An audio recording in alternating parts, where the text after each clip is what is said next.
Hi everyone. In this video I'm going to introduce you to the E6B flight computer. Now the E6B flight computer, the one that we see right now, this is a manual E6B, which is essentially a slide rule calculator.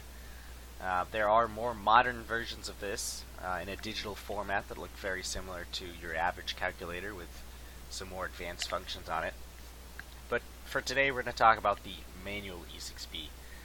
It's a skill that you'll have to develop in preparation for your cross-country flights as well as your practical tests for your private pilot certificate. So the E6B has two sides. The side we see right now is the slide rule side. This side is used to determine the time between checkpoints along your cross-country flight, as well as the fuel that you're going to burn along your cross-country. You can also use this side for various conversions, and you can even use it for some multiplication and division as well.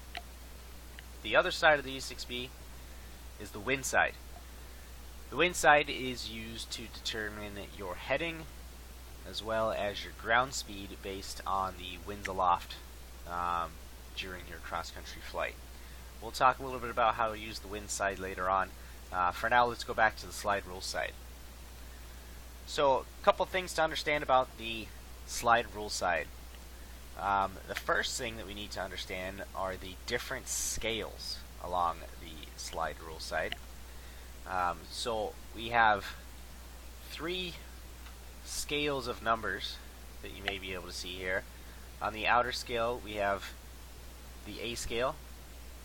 This scale here would be the B scale, and this scale here is the C scale. The A scale and the B scale are the ones that you're going to probably use more often rather than the C scale.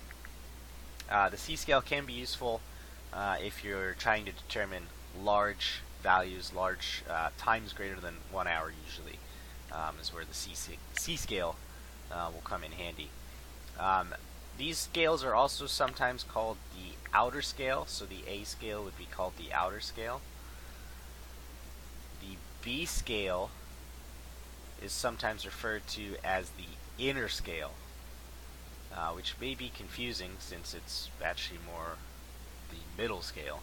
But if you see reference to the inner scale, that's usually referring to the B scale.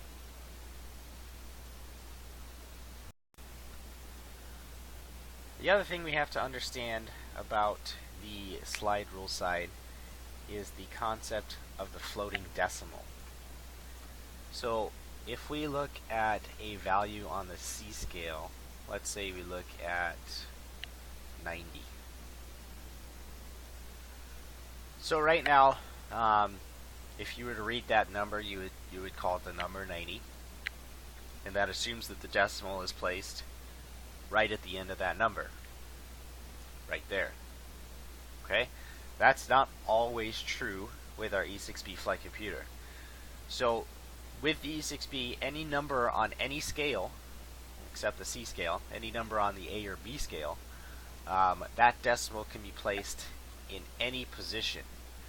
So for example, if we see the number 90 here, that could, rather than 90, that could be the number 9. Or perhaps it could be 0.9. Or perhaps it could be 900. Or maybe even 9,000, or 90,000, or 0.09.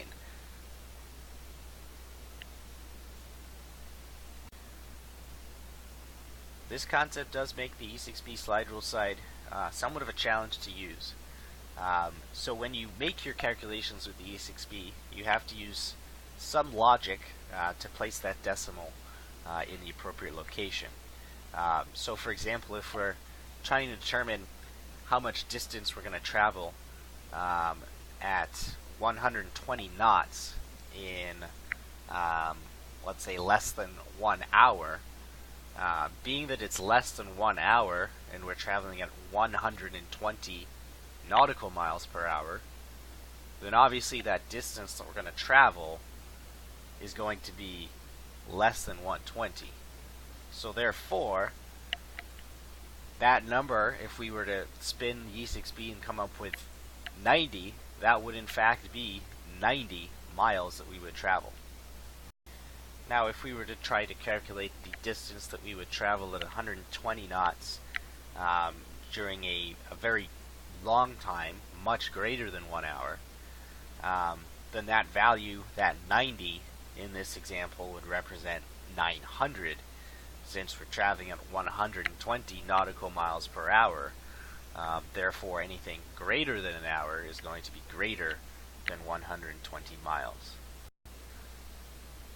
Again, this concept can be tricky to understand, but hopefully through a few different examples you'll be able to understand a little bit better as we go through how to use the E6B. So in the next video, we'll play around with the slide rule side here and do some basic division and multiplication.